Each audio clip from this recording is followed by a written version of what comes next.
أعوذ بالله من الشيطان الرجيم بسم الله الرحمن الرحيم إن الله يأمركم أن تؤدوا الأمانات إلى أهلها صدق الله العظيم.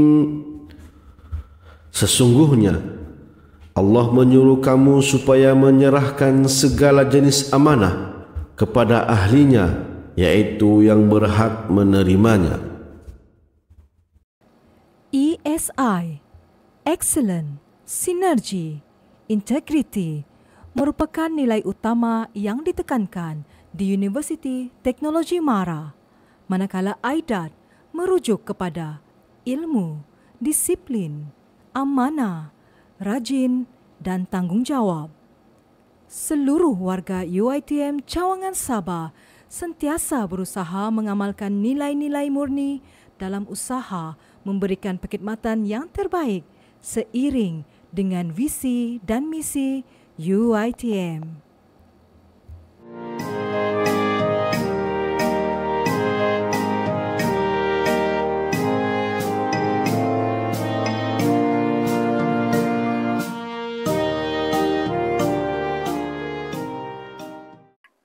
Bismillahirrahmanirrahim. Assalamualaikum Puan. Waalaikumsalam warahmatullahi. Terima kasih Puan sebab sudi bersama dengan kami pada hari ini. Okay, sama-sama. Terima Betapa- kasih sebab menjemput. Sama-sama Puan. Betapa bersyukurnya kami Puan kerana pada hari ini Puan sudi melapangkan masa untuk bersama dengan kita dalam segmen Wacana Ramadan Ar-Rawdah dengan tajuk khusus pada hari ini Puan. Kusempurnakan Seikhlas hati. insya-Allah Puan. InsyaAllah. Tajuknya sangat-sangat membekas di jiwa Puan, insya-Allah Puan ya. Okey.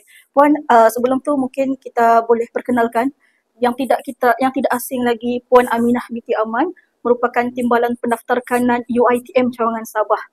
Maknanya merupakan pemimpin yang sangat kita sayangi, yang kita kagumi di UiTM Cawangan Sabah ini Puan. Ya Puan, sihat Puan? Alhamdulillah sihat. Alhamdulillah sihat.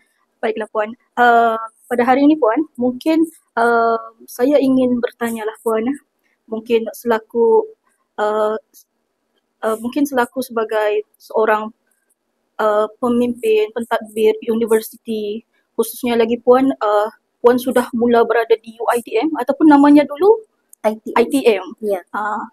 Bermula 1995 kan Puan? Ya, betul. Maknanya kalau hari ini 2025 sudah pun Akan menjangkau 30 tahun. 30 tahun pada Puan. Julai nanti. InsyaAllah 30 tahun. Sangat lama dan sangat insya-Allah mudah-mudahan suatu tempoh yang sangat bermanfaat insya-Allah.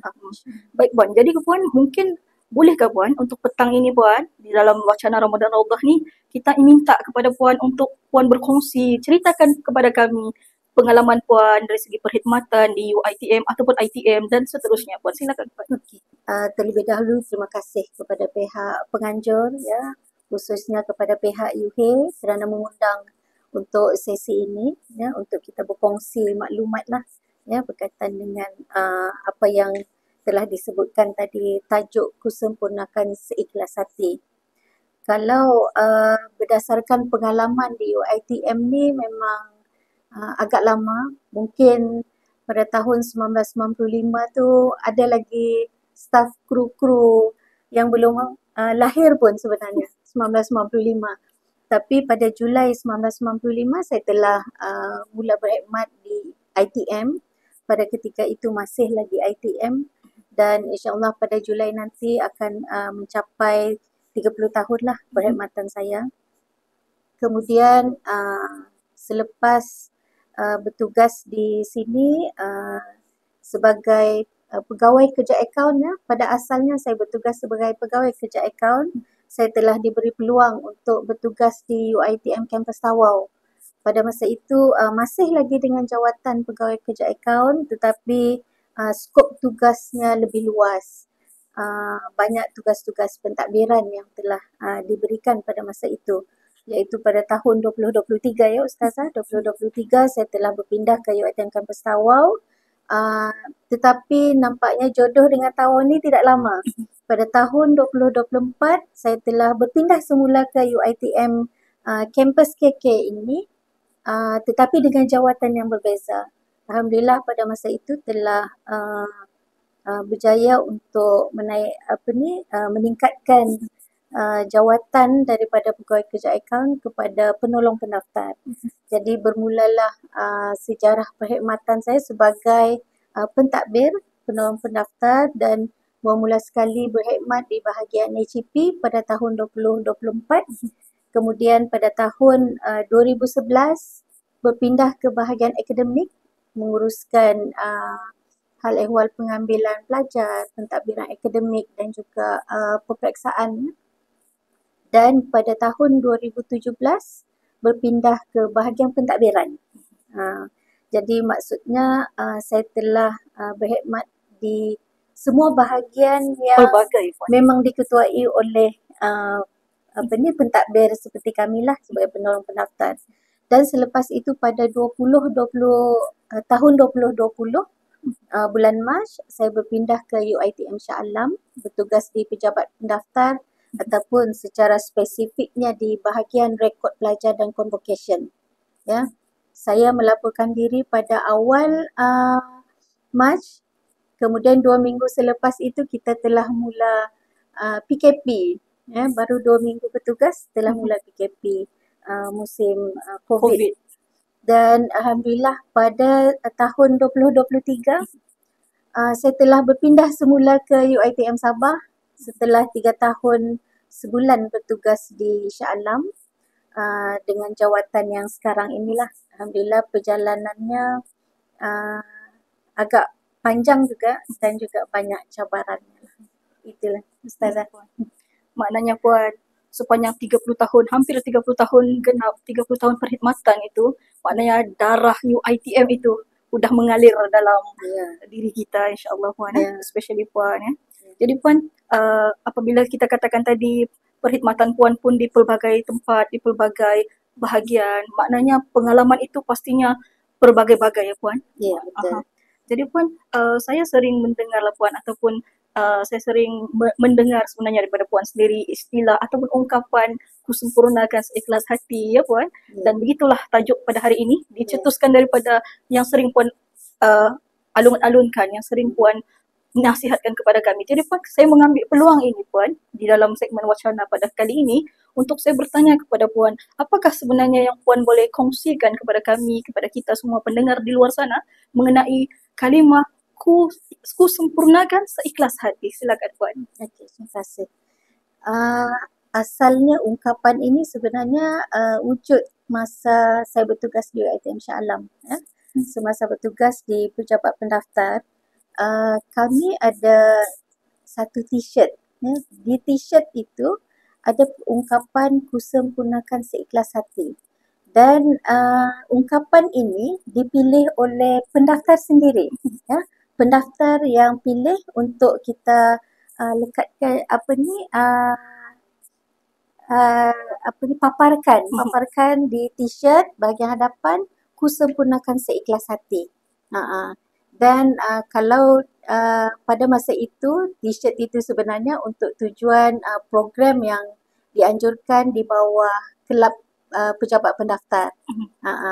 Dan pada asalnya kami semua tidak tahu sebenarnya dari mana asalnya ungkapan itu. Dan pendaftar telah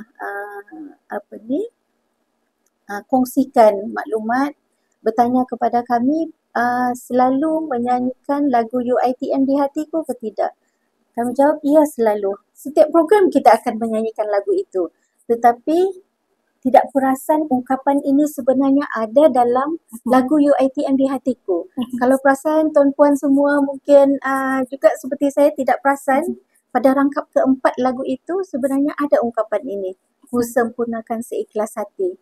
Kita selalu menyanyi tetapi kita tidak ingat lirik itu. Kan? Dan ianya amat terkesanlah bila kita sebut kusempurnakan seikhlas hati, dia istilah tu terlalu mendalam. Benar Puan. Terlalu mendalam.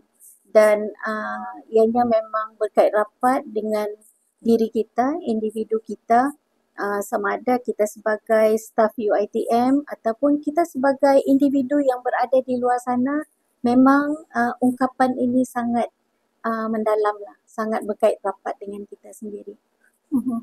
Maknanya Puan, ungkapan ini sebenarnya bukanlah saja dicipta, dinukilkan, tetapi sebenarnya adalah untuk menyampaikan suatu harapan, suatu perkara yang mungkin sepatutnya dilakukan sebagai staf, sebagai warga kerja, especially khususnya kita sebagai warga kerja UiTM, insyaAllah Puan. Baik Puan. Jadi Puan, mungkin saya ingin bertanya, jika menurut Puan sendiri, kusempurnakan seikhlas hati itu mungkin bermaksud bagaimana Puan? Silakan. Okey, kalau secara ringkasnya, ungkapan kusempurnakan seikhlas hati itu sebenarnya apa yang kita lakukan kita buat secara dengan ikhlas, ya. Kita buat dengan ikhlas. Ataupun kalau mengikut gambaran yang lebih yang lebih mendalam lagi adalah ianya memberikan gambaran niat kita, ya, komitmen kita yang tulus, ya. Komitmen yang tulus maksudnya dalam setiap tindakan yang kita lakukan kita hendaklah tulus dan jujur melaksanakannya, ya. Buat sesuatu itu tanpa sebarang apa-apa niat di sebaliknya, ya. Kita tidak mengharapkan apa-apa balasan, Ganjaran. ya. Dan ganjaran, betul. Dan kalau berkaitan dengan konteks pekerjaan secara spesifik, apabila kita melaksanakan ataupun diberikan sesuatu tugasan itu, kita hendaklah selesaikan tugasan itu ataupun projek ataupun apa-apa program itu dengan penuh dengan komitmen yang tinggi lah, ya, dengan komitmen yang tinggi, berdedikasi tanpa kita mengira apa juga kesulitan yang kita hadapi.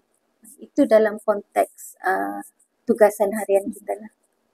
Maknanya Puan, bila kita bekerja dengan penuh ikhlas, maknanya pastinya akan memberikan banyak kesan, kebaikan yang paling penting kepada diri sendiri sebenarnya, Puan. Betul. Jadi Puan mungkin boleh saya minta, kalau boleh saya minta kepada Puan untuk mungkin terangkan, jika seandainya seseorang pekerja itu, seseorang staf, seseorang penjawat awam, pentadbir, melakukan setiap pekerjaan yang diamanahkan kepadanya dengan bersungguh-sungguh, pastinya dia akan mendapat sesuatu nilai ataupun sesuatu perasaan di dalam diri yang mungkin sukar digambarkan, tapi mungkin Puan boleh kongsikan apakah sebenarnya yang mungkin akan dirasakan oleh seseorang jika dia melakukan kerja dengan bersungguh-sungguh. Silakan Puan. Okey, bila kita telah berusaha dengan sebaik mungkin, kita laksanakan amanah yang diberikan sebaik mungkin, sudah pastinya kita akan rasa puas lah, ya. Kita akan rasa puas hati. Walau macam mana pun cabaran yang kita hadapi, kalau kita buat secara yang terbaik, kita pasti akan rasa puas hati. Sama ada hasilnya seperti kalau kita buat program kan Ustazah, kadang-kadang ada juga cabarannya, tiba-tiba program itu kurang lancar, walaupun pada asalnya kalau mengikut perancangannya memang sudah terbaik, tetapi apabila dilaksanakan mungkin secara tiba-tiba ada kekurangan yang berlaku. Tetapi sekiranya kita memang telah berusaha bersungguh-sungguh, kita tidak akan rasa tekilan sebenarnya. Kita tidak akan rasa tekilan, kita akan rasa puas hatilah dengan apa yang telah kita buat. Dan juga mungkin merasa tenang Puan. Ya, betul. Ya, betul. Memang kita akan rasa tenang. Merasa tenang. Macam tadi Puan ada katakan mungkin ada beberapa masalah mungkin akan terjadi. Seperti mana kita hanya mampu merancang, Tuhan yang menentukan Puan. Jadi soalan saya Puan, bolehkah mungkin Puan kongsikan beberapa cabaran yang sekiranya dalam sebuah organisasi itu mungkin berlaku? Maknanya apakah cabaran, masalah kekangan yang sebenarnya mungkin boleh berlaku dalam sesuatu organisasi? Silakan Puan. Okey. Kalau melihat kepada cabaran ni dia sebenarnya banyak, ya.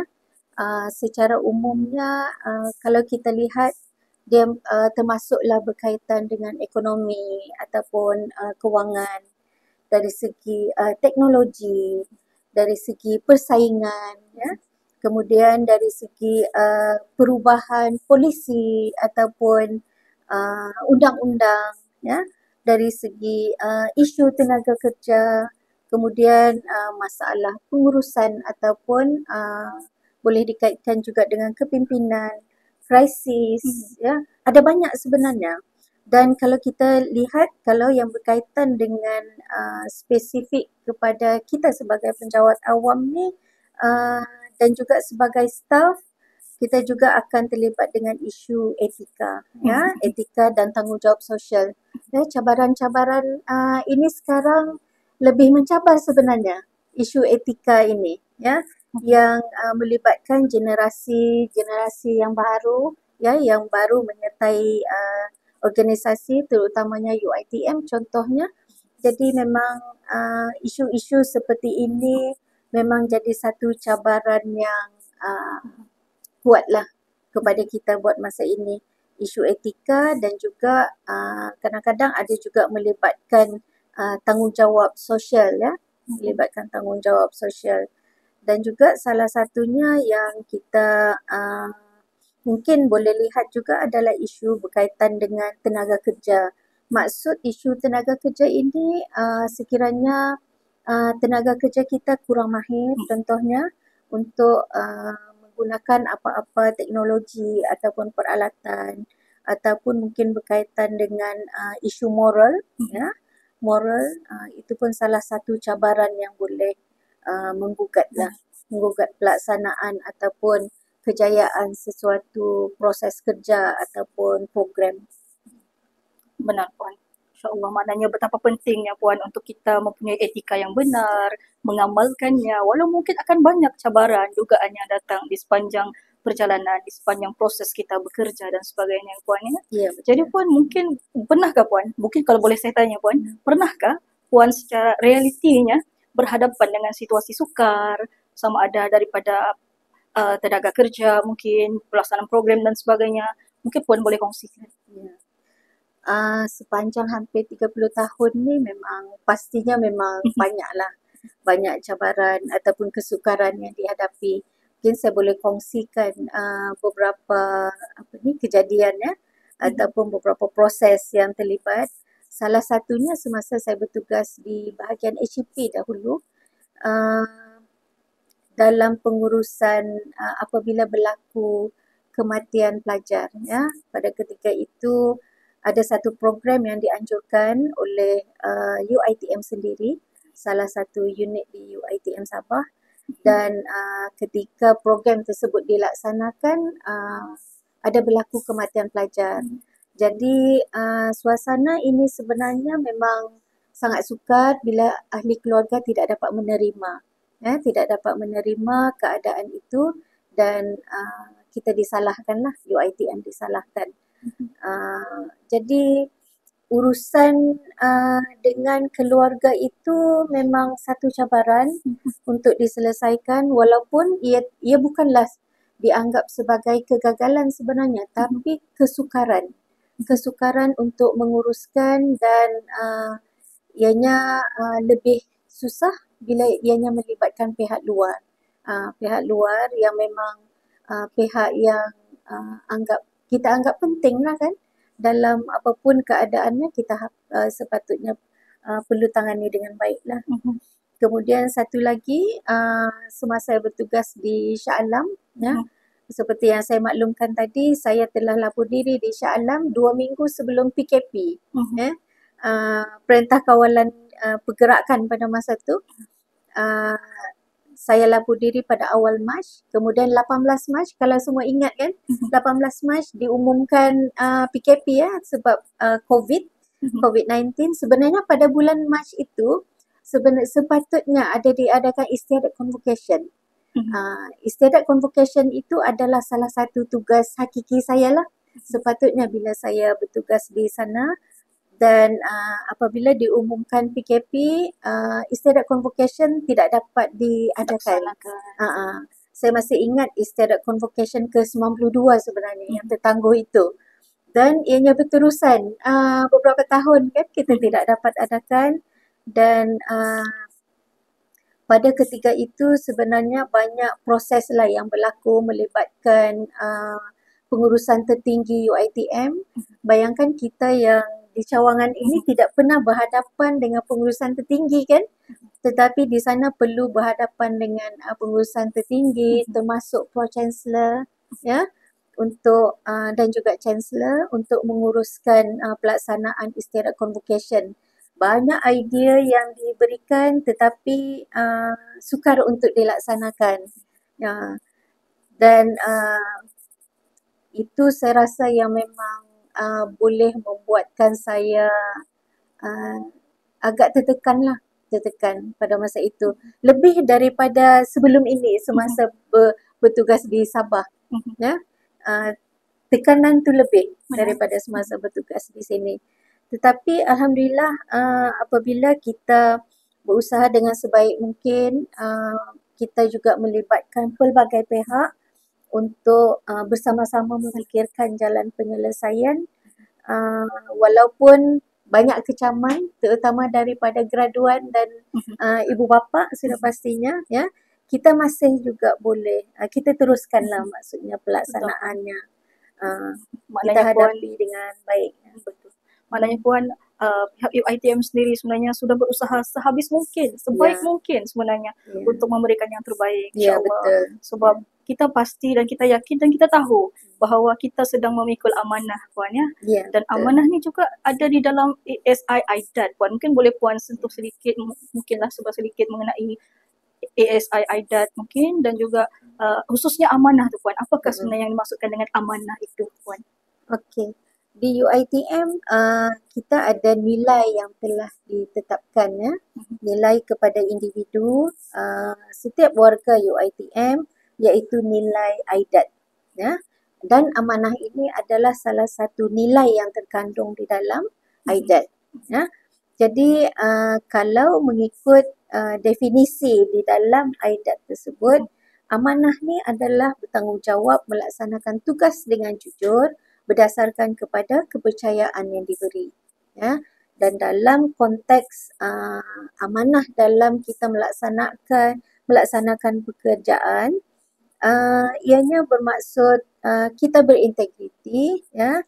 Kita berintegriti maksudnya kita kena jujur, tidak terlibat dengan apa-apa penipuan, contohnya pemalsuan data ataupun pemalsuan dokumen ataupun apa-apa perkara yang boleh menjejaskan reputasi UiTM, ya. Dan yang kedua adalah tanggungjawab, ya. Untuk tanggungjawab ini biasanya kita telah diberikan tanggungjawab, ya. Setiap staf tidak kira jawatan telah diberikan tanggungjawab dan kita sepatutnya boleh melaksanakan tanggungjawab tersebut sebaik mungkin, ya. Dan juga kita kena jujur, terutama bila kita berkomunikasi, berkomunikasilah dengan jujur. Kalau sekiranya apa yang dipohon itu tidak boleh ataupun tidak layak untuk diluluskan, berterus terang sahaja, tidak boleh. Jadi kalau sekiranya ada cabaran-cabaran yang dihadapi untuk memproses apa-apa permohonan, kita maklumkan sahaja, ya. Jujur itu penting, Puan. Ya, walaupun walaupun orang kata pahit, ya, walaupun pahit untuk diterima oleh pihak pemohon, tetapi kita terpaksa berbuat begitulah. Benar, Puan. Sebab nanti dia akan menjejaskan proses yang seterusnya. Benar, Ya? Puan. Yang ini, Puan, saya teringat kepada satu firman Allah SWT, di mana Allah berfirman seperti yang di mana Allah kata, innallaha ya'murukum an tu'addul amanat ila ahliha.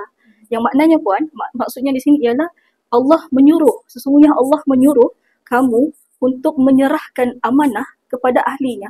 Maknanya menyerahkan amanah kepada yang berhak. Maknanya di sini, Puan, ayat Al-Quran ini jelas menyatakan bahawa amanah itu merupakan perintah daripada Allah dan mesti kita lakukan dalam segenap kehidupan kita, dalam setiap hari-hari kita, Puan.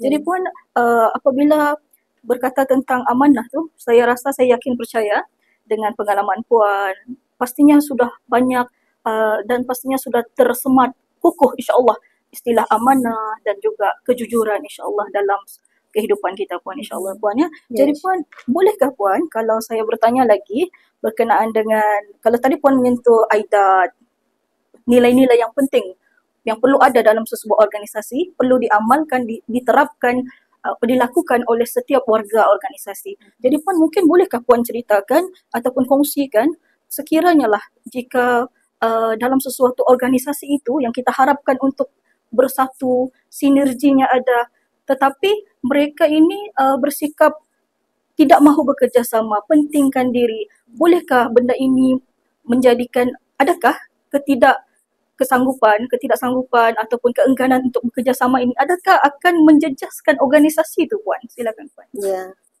itu memang pastilah, sebab dalam kita melaksanakan apa-apa tugas, kita mesti bekerja secara bersama-sama, ya. Kita tidak boleh bekerja secara bersendirian, ya Ustazah.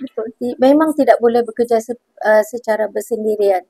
Dalam apa-apa proses pun untuk memastikan ianya boleh dilaksanakan dengan teratur, berjaya, lancar, memang perlu ada kerjasama.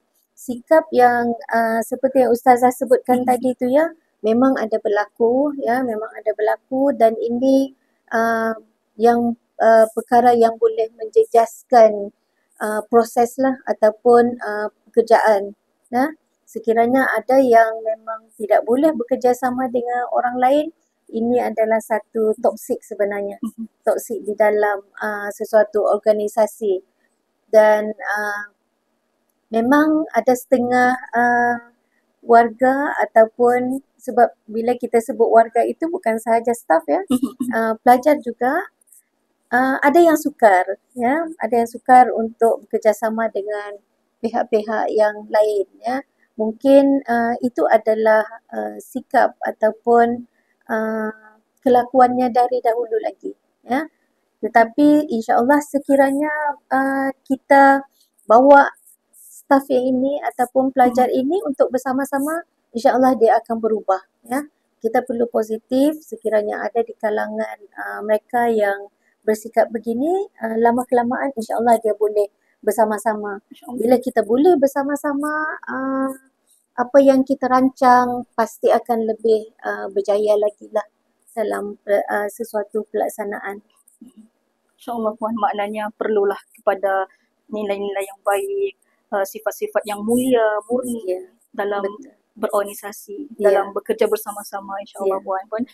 Tapi Puan, mungkin juga tidak dinafikan dalam sesebuah organisasi itu Puan, mungkin ya of course kita akan menghadapi beberapa konflik, mungkin juga konflik dengan rakan sekerja, mungkin apabila misi dan visi, mungkin pandangan tidak sehaluan, tentangan dan sebagainya. Jadi Puan, jika perkara ini berlaku, apakah mungkin yang Puan boleh pesan, nasihat Puan kepada kita lah, kepada semua? Konflik ni tidak hanya berlaku di kalangan staf atasan, ya. Bukan hanya berlaku di peringkat atas, tetapi juga di kalangan staf pelaksana, ya. Konflik juga berlaku di mana pelbagai peringkat. Begitu juga dengan pelajar. Jadi sekiranya berlaku apa-apa konflik, pandangan saya komunikasi yang penting, ya. Bila ada konflik, masing-masing kena jelaskan lah, ya. Kena jelaskan apa sebenarnya yang dimaksudkan, apa yang berlaku, kenapa perlu berlaku, ya, bagaimana ianya telah berlaku. Komunikasi itu penting. Kalau satu pihak tidak berupaya untuk menjelaskan kepada pihak yang lain dengan komunikasi yang baik, konflik ini tidak akan selesai. Dan biasanya bila ada konflik, kita boleh libatkan pihak ketiga lah. Kadang-kadang ada konflik boleh diselesaikan secara berdua. Seperti saya dengan Ustazah. Kalau kita berbincang, mungkin Ustazah akan lebih faham apa yang saya perlukan, kan. Tetapi ada kalanya konflik tidak boleh diselesaikan begini. Mungkin dia memerlukan pihak ketiga pula. Tetapi kena berhati-hati untuk memilih pihak ketiga itu juga. Perlulah pilih yang betul-betul sesuai, yang mampu untuk membantu kita menyelesaikan konflik. Sebab kadang ada juga pihak ketiga yang mungkin akan menambah lagi. Bukan membantu meleraikan konflik itu, tetapi menambah lagi. Jadi salah satu yang utama adalah komunikasi. Komunikasi. Ya. Dan mungkin juga jika tidak mampu berdua, kita jemput, kita merujuk kepada pihak ketiga Ya, insya-Allah Puan. ya Okey betul. Puan. Baiklah Puan. Jadi kan Puan, apabila kita sudah membicarakan perkara-perkara itu tadi Puan, tentang konflik, tentang amanah dan juga tentang uh, maksudnya Puan kongsikan apabila berlakunya konflik, kita jelaskan, kita rungkaikan kita rungkaikan yang tersimpul itu insya-Allah supaya akhirnya kita dapat satu keputusan yang jelas. Maknanya Puan, bukan sahaja kita tadi bercerita tentang amanah, kita juga bercakap tentang kalimat firman Allah tadi, iaitu kita menunaikan amanah kepada yang berhak. Macam dalam konteks kita bekerja ni Puan, maknanya kita diamanahkan untuk bekerja, memberikan perkhidmatan yang terbaik, maka lakukanlah seikhlas hati kan Puan. Ya. Jadi Puan, mungkin Puan boleh kongsikan khususnya lah kepada kami anak-anak, orang kata kalau anak-anak pelajar tu satu, yang kedua warga kerja yang pastinya kami ni mungkin ada yang baru sahaja mula berkhidmat di UiTM, di mana-mana cawangan insya-Allah Puan. Jadi apakah yang mungkin boleh Puan kongsikan nasihat Puan untuk kami orang-orang staff-staff anak-anak muda yang baru mula bekerja di UiTM ini? Silakan Puan. Saya rasa ringkas sahaja pesanan saya lah. Iaitu apapun tugasan yang diberikan kepada kita, ya, tidak kira sama ada tugasan itu melibatkan tugas hakiki ataupun tugasan-tugasan lain, ya, tugas-tugasan lain, kita laksanakanlah dengan seikhlas hati. Kita sempurnakanlah dengan seikhlas hati tugasan tersebut, ya. Jangan berkira, ya, sebab kalau kita berkira ni mungkin dia akan membawa kepada sikap negatif yang lain, dan kesannya pun memang akan ada juga. Jangan kita mengharapkan apa-apa yang kita buat itu akan diberikan ganjaran. Kemungkinan ganjaran itu kita tidak dapat sekarang, ya. Kemungkinan kita tidak dapat sekarang, tetapi mungkin beberapa tahun kemudian, ataupun kalau tidak sepanjang perkhidmatan kita pun, insya-Allah ganjarannya tu mungkin kita akan dapat di akhirat lah. Ya, Ustazah, kemungkinan begitu. Jadi jangan berkira, ya, buatlah dengan setulus hati. InsyaAllah apa-apa yang kita laksanakan sepanjang perkhidmatan ini dia akan menjadi lebih lancar. Ya. Itu saja Ustazah. Baiklah Puan. Jadi Puan, kami sangat-sangat banyak sebenarnya input-input, istilah-istilah yang pastinya jika dipahami dan diamalkan, insya-Allah akan membantu kita, akan memudahkan kita untuk menjadi bukan saja sebagai staf yang berdedikasi, beramanah dan menjalankan tugas sepenuhnya, tetapi juga ke arah membentuk peribadi jati diri seorang Muslim yang baik insya-Allah, dan juga seorang insan yang berhati mulia serta berada di dalam landasan disiplin yang benar insya-Allah Puan, ya.